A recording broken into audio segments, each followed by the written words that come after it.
नमस्कार सभी को। स्वागत है आपका कक्षा 10 की हिंदी की ऑनलाइन क्लासेस के अंदर, जिसमें आज हम कवि कृपाराम खिड़िया क्षितिज पुस्तक हिंदी का पाठ 5 है राजयारा सोरठा करके जो सोरठे लिखे गए हैं उन सोरठों के बारे में आज हम अध्ययन करेंगे। ये सोरठे जो है कवि कृपाराम खिड़िया ने अपने सेवक राजाराम को संबोधित करते हुए लिखे हैं और ये नीतिगत सोरठे हैं जिसमें नीति संबंधित बातों का ज्ञान है वो कराया गया है।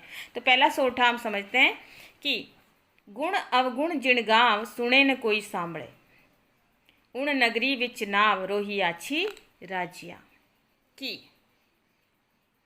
कवि कृपाराम है वो अपने सेवक राजिया को संबोधित करते हुए कहते हैं कि गुण अवगुण जिण गाँव, कि जिस गांव में गुण और अवगुण सुने न कोई सांभळे, कि गुण और अवगुण के बारे में कोई ध्यान नहीं देने वाला हो, अर्थात उन्हें कोई समझने वाला नहीं हो। उण नगरी विच नाव, कि ऐसी नगरी के बीच तो नहीं रहना रोही आछी राजिया, कि रोही यानी निर्जन वन या जंगल। कि हे राजाराम, कि जिस गांव में गुण अवगुण में भेद करने वाला कोई न हो, उसकी समझ रखने वाला कोई न हो, तो ऐसी स्थिति में ऐसे गांव के बीच में रहने से तो हमें निर्जन वन में रहना ही ज़्यादा ठीक है। ठीक है, नेक्स्ट अगला कि कारज सरे न कोई बल पराक्रम हिम्मत बिना, कारज सरे न कोई बल पराक्रम हिम्मत बिना, हलकारियाँ की होए रंगा श्याला राजिया। कि कोई भी कारज यानी कार्य, कोई भी कार्य, सरे यानी एक तरह से सफलता मिलना या सराहना करना। कि कारज सरे न कोई बल पराक्रम हिम्मत बिना, कि बल हिम्मत और पराक्रम के बिना कोई भी कार्य जो है वो सफल नहीं होता। हलकारियाँ की होए, कि ललकारने से क्या होता है, बड़ी बड़ी बातें करने से क्या होता है, रंगा श्याला राजिया, अर्थात हलकारने से या ललकारने से उकसाने से कोई चीज़ सफल नहीं होती। हर काम के पीछे बल पराक्रम और हिम्मत लगती है, अन्यथा रंगे श्यार जैसी स्थिति हो जाती है। फिर यहाँ रंगा श्यार से तात्पर्य है ढोंग करने वाले लोग हैं, कि दिखावा करने से कुछ नहीं होता है, हर काम के पीछे बल हिम्मत और पराक्रम लगती है, तभी उस कार्य में सफलता मिलती है, वरना सफलता नहीं मिलती। मिले सिंह वन माय किण मिर्गा मृगपत कियो, जोरावर अतिजा रहे उरदगत राजिया। वही कृपाराम खिड़िया अपने सेवक राजिया को संबोधित करते हुए कहते हैं कि मिले सिंह वनमाय, अर्थात कि जो पराक्रमी और बलवान जो लोग होते हैं वो अपने पुरुषार्थ के बल पर, अपनी हिम्मत और पराक्रम के बल पर वो हमेशा समाज में अपनी उच्च स्थिति प्राप्त करते हैं, और जोरावरति जा रहे उरदगत राजिया। कि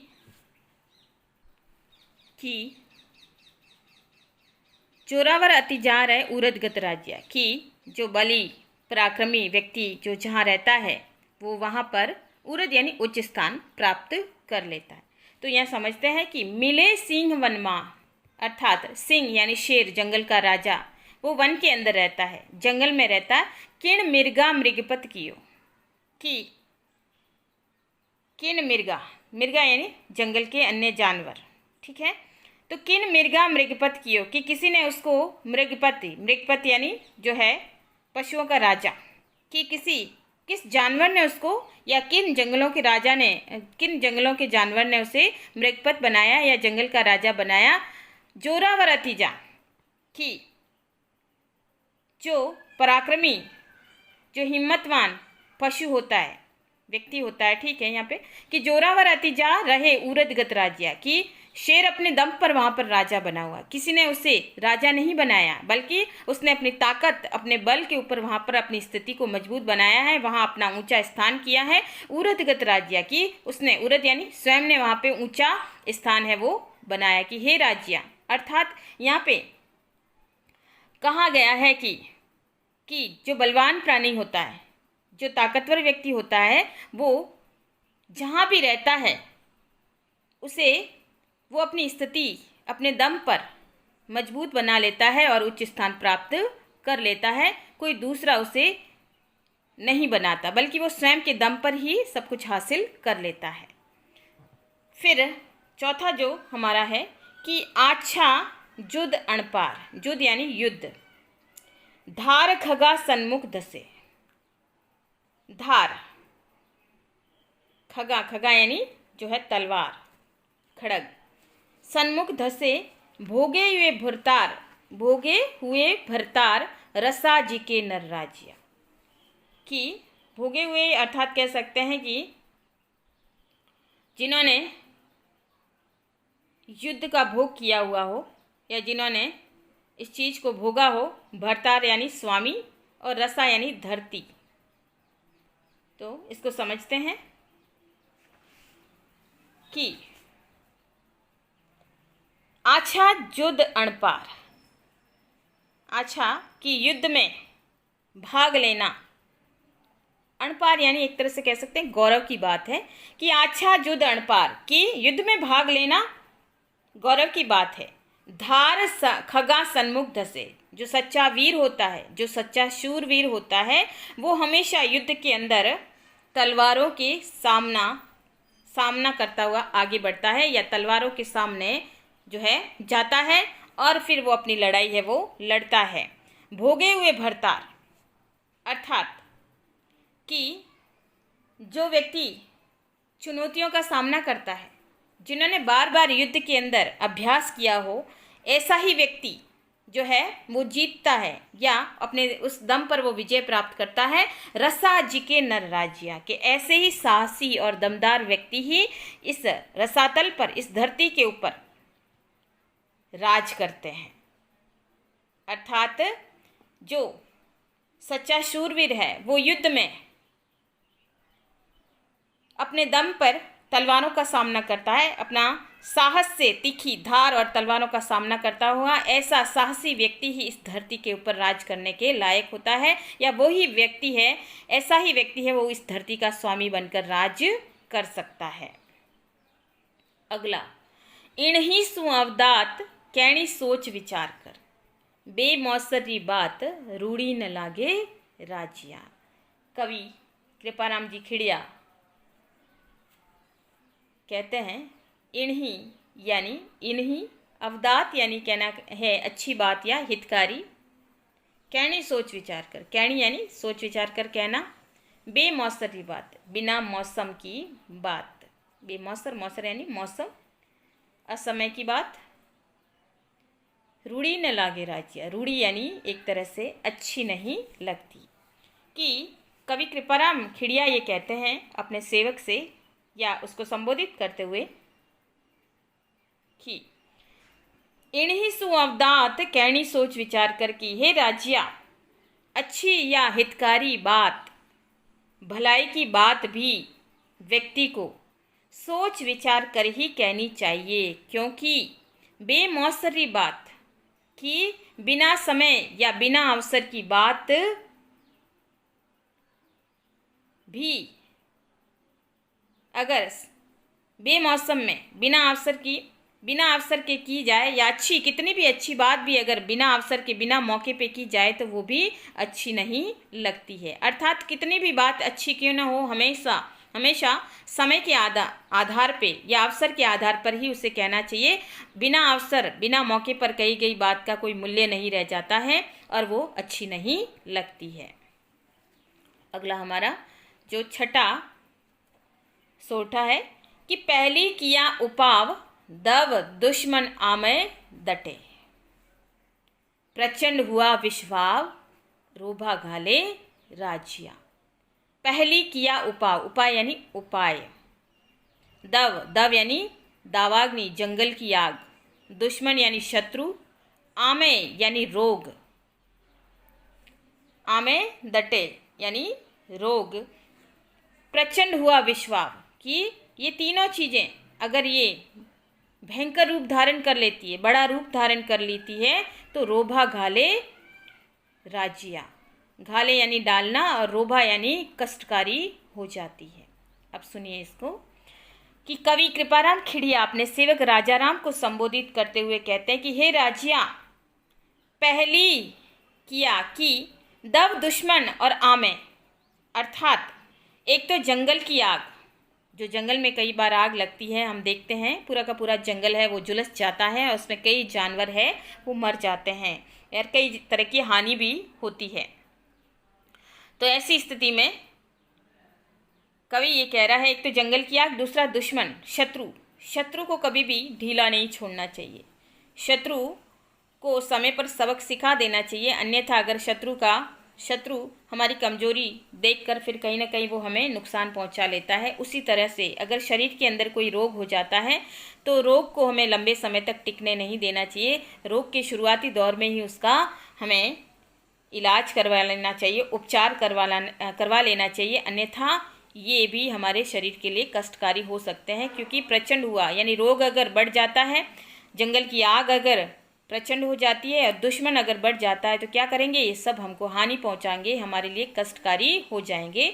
तो हे राज्या कि दव दुश्मन आमे, कि एक तो जंगल की आग, एक शत्रु और एक रोग, इन सब का उपाय समय रहते ही कर लेना चाहिए। अन्यथा अगर ये तीनों ही बढ़ जाते हैं, ये तीनों ही अगर प्रचंड हो जाते हैं तो ये शरीर के लिए या हम सब के लिए ये संकट भरे हो जाते हैं, ये जीवन में संकट लाते हैं, ये कष्टकारी हो जाते हैं। तो हे राजिया, इनका उपाय पहले ही कर लेना चाहिए। फिर सातवां जो सोटा है, सातवां कि हिम्मत कीमत होए, बिन हिम्मत कीमत नहीं। हिम्मत कीमत होए, बिना हिम्मत कीमत नहीं, करे न आदर कोए, रद कागद ज्यों राजिया। यहाँ पे हिम्मत की बात की गई है, ताकत, पराक्रम, बल की बात की गई है, या कह सकते हैं आत्मविश्वास की बात की गई है कि हिम्मत कीमत होए, कि हिम्मत की ही कीमत होती है और बिन हिम्मत कीमत नहीं, कि किसी भी कार्य को करने के लिए हिम्मत चाहिए, साहस चाहिए, बल चाहिए, तभी वो कार्य सफल होता है। बिना साहस के कोई भी कार्य सफल नहीं होता। तो हिम्मत कीमत होए, बिन हिम्मत कीमत नहीं, कि बिना साहस के व्यक्ति का कोई महत्व नहीं होता। करे न आदर कोई, कि कोई भी समाज में उसका आदर नहीं करता है, समाज में उसका सम्मान नहीं करता है। रद्द कागज ज्यों राजिया, कि उसकी स्थिति कैसी हो जाती है, बिल्कुल रद्दी कागज की तरह। अर्थात व्यक्ति जो समाज में चुनौतियों या जीवन में चुनौतियों का मुकाबला करते हुए आगे बढ़ता है, उसकी समाज में कदर होती है, उसकी समाज में इज्जत होती है। अन्यथा जो निराशा के भाव से, या कह सकते हैं कि जो चुनौतियों से घबरा जाता है, उसकी स्थिति समाज में रद्दी कागज जैसी हो जाती है, कोई उसकी इज्जत नहीं करता, कोई उसको सम्मान नहीं देता है। फिर आठवां, उपजावे अनुराग, कोयल मन हरकत करे, कड़वो लागे काग, रसनारा गुण राजिया। रसना अर्थात जीभ, अनुराग यानी प्रेम, हरकत यानी प्रसन्न, कड़वो लागे काग, काग यानी कौवा। तो यहाँ पे मीठी वाणी का महत्व बताया गया है।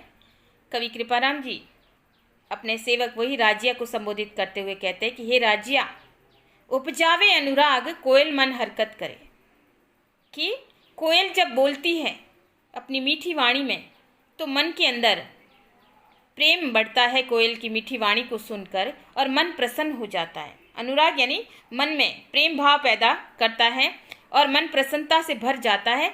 कड़वो लागे काग, लेकिन कौवे की जो बोली है वो कड़वी लगती है। क्यों? क्योंकि कोयल, दोनों दिखने में तो दोनों ही काले हैं, कोयल भी काली है, कौवा भी काला है, और लेकिन दोनों की बोली में फ़र्क है, दोनों की वाणी में फ़र्क है। एक की वाणी अत्यंत मीठी है और दूसरे की अत्यंत कड़वी। तो रसनारा गुण राजिया, कि ये जो जीव है, इस जीव की मीठी वाणी का ही गुण है कि जो मीठा बोलता है उससे सभी अनुराग करते हैं, उससे सभी आनंदित रहते हैं, उसको सुनने पर सबका मन प्रसन्न होता है। लेकिन जो कौवा है वो अपनी कड़वी वाणी में बोलता है तो कोई इसे सुनना पसंद नहीं करता है। कि रसनारा गुण राजिया, की मीठी वाणी या इस जीव के ही गुण हैं जो मनुष्य में फेर कर सकते हैं। फिर अगला, दूध नीर मिल दोए, हेक जिसी आकृति हुए, करे न न्यारो कोय, राजहंस बिना राज्या। दूध नीर यानी जल, पानी, मिल यानी मिलना, दोए, अगर दूध और जल दोनों को मिला दें तो क्या हो जाएगा? एक हो जाएगा। हेक यानी एक जैसी, आकृति यानी दिखने में एक जैसा ही हो जाएगा। दूध के साथ जल मिला दिया जाएगा तो दूध का रंग हो जाएगा। तो हिक जैसी, एक जैसी यानी एक जैसी ही, दूध जैसा ही दिखाई देगा। करे न न्यारो कोई, कि उसे कोई अलग नहीं कर सकता। न्यारो यानी अलग। राजहंस बिन राज्या, कि राजहंस ही उसे अलग कर सकता है। अब समझते हैं इसको कि कवि कृपाराम खिड़िया जो है वो ये कहते हैं कि दूध और पानी का उदाहरण देकर वो समझाते हुए कहते हैं कि ज्ञानी, यहाँ पे दूध नीर, दूध यानी ज्ञानी और नीर यानी अज्ञानी, एक तरह से कह सकते हैं, यानी गुणवान और दोषी। ठीक है। दूध नीर मिल दोए, हेक जिसी आकृति हुए, कि दोनों ही दूध और नीर को, जल को, दोनों को मिला दिया जाता है तो एक जैसा रूप हो जाता है। पानी भी दूध जैसा ही दिखाई देने लग जाता है। दूध और पानी को अलग कर दिखाने का गुण केवल राजहंस में ही होता है, कोई यह अलग नहीं कर सकता, क्योंकि राजहंस के पास ही ये गुण है जो उसे अलग कर सकता है। तो इसका जो अर्थ है उसको समझते हैं कि ज्ञानी व्यक्ति जो होता है, जो गुणवान व्यक्ति होता है, दिखने में तो मनुष्य अगर साथ साथ खड़े हो तो किसी को हम पहचान नहीं पाते कि कौन गुणी है कौन अवगुणी है, कि दोनों ही एक जैसे दिखते हैं। मनुष्य एक जैसे ही दिखते हैं और गुण दोष को अलग करके नहीं देखा जा सकता। लेकिन करे न न्यारो कोई, राजहंस बिन राज्या, कि जो ज्ञानी व्यक्ति है, जो सच्चे संत व्यक्ति है, वही गुणी और अवगुणी के दोष को देख सकते हैं। बाकी अन्य लोग हैं वो गुणवान और जो अवगुणी व्यक्ति है उसको नहीं पहचान सकते, या गुण दोषों का आकलन है वो संत या जो सच्चे ज्ञानी व्यक्ति है वही कर सकते हैं, अन्य कोई दोनों में जो है फेर नहीं कर सकता। 10वां सोठा है हमारा कि मलया गिरी मझार हर को तर चंदन हुए, संगत लिए सुधार रूखा ही ने राज्या। मलयगिरी पर्वत की एक विशेषता है कि मलयगिरी पर्वत में सबसे अधिक चंदन के वृक्ष पाए जाते हैं। चंदन यानी चंदन के वृक्ष, और मझार यानी पर्वत, मलयगिरी यानी मलयगिरी पर्वत का नाम लिया गया। हर को यानी हर, प्रत्येक, को यानी कोई, प्रत्येक, हर को तर यानी तरु यानी वृक्ष, हर को तर चंदन हुए, संगत लिए सुधार रूखा ही ने राज्या। रूखा यानी वही पेड़ पौधे। तो यहाँ पे बात की गई है मित्रता की, एक तरह से, कि जो मलयगिरी पर्वत है उसके ऊपर चंदन के वृक्ष बहुत अधिक मात्रा में पाए जाते हैं, या वहाँ पे स्वतः ही चंदन के वृक्ष जो उग जाते हैं, ये उसकी वहाँ की मलयगिरी पर्वत की विशेषता है। और वहाँ पे ऐसा लगता है कि वहाँ पे चंदन के वृक्षों से जो बयार या हवा जो बहती है तो पूरे उस पर्वत के आसपास के वातावरण को सुगंधित कर लेती है। तो वहाँ सिर्फ ऐसा नहीं है कि वहाँ पे चंदन के ही वृक्ष है, बल्कि अन्य वृक्ष है, अन्य भी कई प्रकार के वृक्ष है वहाँ पे मौजूद है। लेकिन जब हवा बहती है और उसमें से जो सुगंध है, चंदन की सुगंध है, वो चारों तरफ बहती है, तो ऐसा लगता है जैसे हर कोई वृक्ष है जैसे चंदन की ही खुशबू है वो फैला रहा है, चंदन की सुगंध ही जैसे दे रहा है। संगत लिए सुधार, कि जो साधारण वृक्ष है और जो चंदन के वृक्ष है, कि चंदन के वृक्षों की उस सुगंध ने जो साधारण वृक्ष है उसकी महिमा को, उसके महत्व को भी बढ़ा दिया है। कि संगत लिए सुधार, कि इसी प्रकार से संगत ही व्यक्ति को सुधार सकती है, सुधार देती है। रूखा ही ने राज्या, कि जब रूख यानी वृक्षों को भी संगत है वो सुधार लेती है, तो ठीक उसी प्रकार से मित्रता में भी जो अच्छे मित्र होते हैं, तो अच्छे मित्र हमेशा, अच्छे मित्रों की संगत में जो है ये फर्क रहता है कि अच्छे मित्रों की संगत से जो है साधारण व्यक्ति भी सुधर जाता है, उसके अंदर भी गुण है वो आ जाते हैं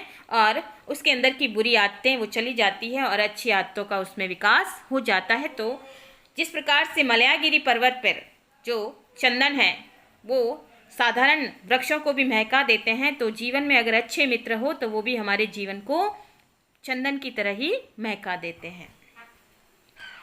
अगला, पाटा पीड़ उपाव तन लागा तलवारिया। पाटा पीड़ उपाव तन लागा तलवारिया, वह जीबरा घाव रति न उखद राजिया।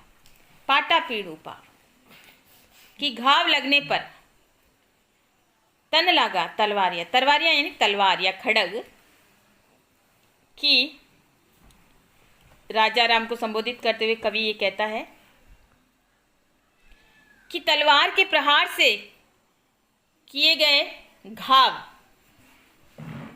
या धारदार हथियार से लगे हुए घाव, उसकी तो पाटा पीड़ या उपाय की जा सकती है, उसे दवा दारू करके उसे ठीक किया जा सकता है, उसे औषधि लगाकर शरीर या तन के घावों को ठीक किया जा सकता है। वही जीबरा घाव रति न उखद राजिया, लेकिन वहीं जीभ के घाव यानी कटुवाणी से किसी को अपमानजनक वाणी अगर बोल दी जाती है तो वो जीभ के घाव, उस कटुवाणी के जो घाव है वो कभी नहीं भरते।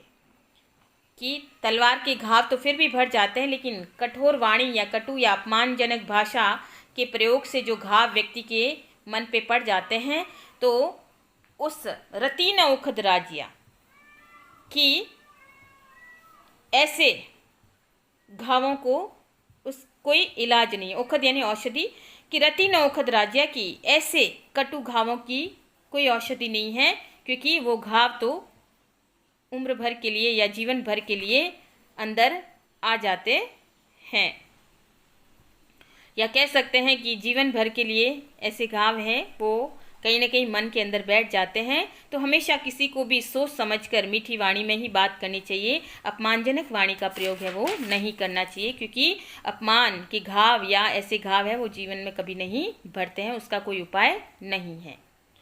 मूसा ने मजार हित कर बैठा है कण, सह जाने संसार रस नहीं रहसी राजिया। मूसा ने मजार, मूसा यानी चूहा, मूसा यानी चूहा, मझार यानी बिल्ली। हित कर बैठा है कण, हित कर बैठा है कण, सह जाने संसार रस नहीं रहसी राजिया। मूसा ने मजार यानी अगर हम देखें तो चूहा और बिल्ली दोनों ही परस्पर क्या है, एक दूसरे के विपरीत हैं। और हित कर बैठे, अगर वो दोनों आपस में प्रेम कर भी बैठे या मित्रता कर भी बैठे एक बार, अगर वो अपने हेकण यानी एक बार, कि मूसा ने मजार हित कर बैठा एकण, कि एक बार अगर वो मित्रता कर भी बैठे तो सह जाने संसार की सारा संसार जानता है रस नहीं रहसी राजिया, कि इस बात में तनिक भी कह सकते हैं कि ये बात जरा भी सुखदायी नहीं हो सकती, या इसमें कोई मतभेद नहीं, कोई भेद नहीं है कि बिल्ली समय आने पर, सारा संसार जानता है कि बिल्ली समय आने पर चूहे को मारकर खा लेगी। अर्थात जो है विपरीत स्वभाव वाले व्यक्ति अगर आपस में मित्रता कर भी बैठें तो सारा संसार जानता है कि वो थोड़े समय तक ही वो मित्रता निभ जाएगी, बल्कि जो बुरा व्यक्ति है वो अच्छे व्यक्ति के साथ भी बुरा ही करेगा। तो ठीक चूहे और बिल्ली का उदाहरण दिया गया है कि चूहा और बिल्ली अगर आपस में मित्रता कर भी बैठेंगे तब भी उनकी मित्रता सुखदायी नहीं होगी, वो निभेगी नहीं, क्योंकि समय आने पर बिल्ली उसे धोखा दे देगी, या कठोर मनुष्य है वो अच्छे मनुष्य को धोखा दे देता है, शत्रु व्यक्ति है वो अच्छे व्यक्ति को धोखा दे देता है। तो ऐसी स्थिति में ऐसी दोस्ती नहीं करनी चाहिए, क्योंकि चूहे की तरह स्थिति होकर रह जाएगी। तो रस नहीं रहती यानी ये सुखदायी नहीं रहती। तो विपरीत स्वभाव वाले दो लोगों से मित्रता नहीं करनी चाहिए, क्योंकि वो हमें नुकसान कभी न कभी पहुंचाएंगे। अगला हमारा, खड़ गुड़ अण खूंताए एक भाव कर आदरे। खड़ गुण खुताय, एक भाव करे आदरे, ते नगरी हुताय रोहियाची राज्या। खड़ गुण, खड़ यानी जो तिल्ली है, सरसों है, उसमें से तेल निकाला जाता है, तो जो चपड़ी टाइप एक निकलता है, तेल निकालने के बाद जो बची हुई चपड़ी टाइप निकलती है, उसको पशुओं को खिलाया जाता है। तो खड़ गुड़ अण खुताय, गुड़ यानी गुड़, खड़ और गुड़, अण खुताय, खुताय यानी भूसी, एक तरह से घास फूस, एक भाव करे आदरे, ते नगरी हुताए रोहियाची राजिया। कि समाज के अंदर लोग हैं कि हे राज्या, कहते हैं अपने सेवक राजिया से, कृपाराम जी, कि जिस नगर या जिस समाज में खड़ गुण और भूसी, भूसी अण, अन यानी अन्न,